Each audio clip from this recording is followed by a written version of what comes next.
Sasa hapa mashati ni yale yale. Fumba macho, sachili mapumbu. Nenda. Nimesimu sifumbue macho. Niangalia ashaja. Tusachili mapumbu. Tayari kashadondoka huyo. Sasa hapa tayari kabisa. Ngoja nimwambie kwamba tupo Kenya. Mjapani, mbona umenipoteza? Bado tupo Kenya.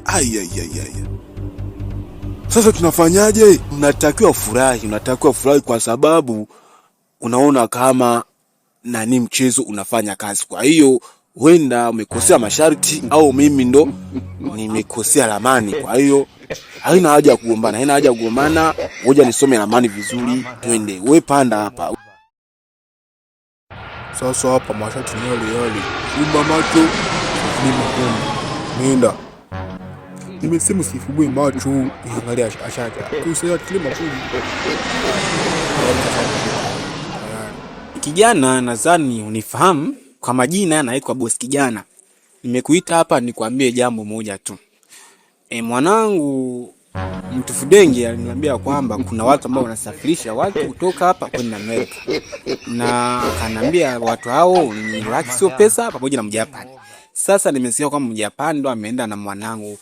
Lakini kila ninapopiga simu haipatikani. Nataka kujua mwanangu alifika au alipotea kwenye nani ya kutatanisha. Safi sana Boss Kijana, na ninafurahi kukutana na wewe. Na kingine Mjapani ndo ameleta nani hii game ya kupeleka watu Amerika, na kiukweli Mtufudenge alikuja akatupatia hela zaidi ya milioni 2, akasema kwamba tumpeleke Amerika, na Mjapani akachukua process hizo ili ampeleke, na sasa walishaenda huko Amerika. Hata na mimi sijui kama walifika kwa sababu mawasiliano sina.